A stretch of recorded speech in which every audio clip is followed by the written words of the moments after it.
Atası dünyadan köçəndən sonra çox ağlayırdı. Və bir gün Mədinə xanımları İmam Əli əleyhissalamın önünə keçirlər və deyirlər ki, Fatiməyə deyilən çox ağlamasın. Ya gecə ağlasın, ya gündüz ağlasın. İmam Əli əleyhissalam gəlir bu sözü Həzrət Fatiməyə deyir və Fatimə ona deyir ki, ey Əli, onlara deyəydin ki, mən tezliklə onlardan ayrılacağam onsuz da.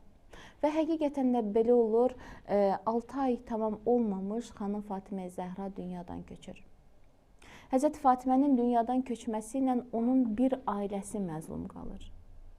Həm həyat yoldaşı, həm övladları. Övladları çox kiçik idi.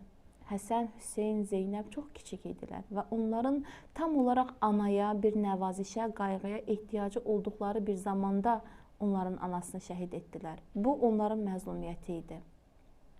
Onlar öz analarının qüsul verilmə mərasimində iştirak edirdilər və su gətirirdilər. Tarixdə belə qeyd olunur ki, Əli əleyhissalam onlara deyir ki, gedin su gətirin və onlar su gətirirdilər, ataları analarına qüsul verirdi. Bu nə dərəcədə ağır bir mənzərədir. Bunu təsəvvür etmək belə çətindir insan üçün. Baxın, müsəlmanların diqqətsizliyi ucbatından baş vermiş bir hadisə idi bu.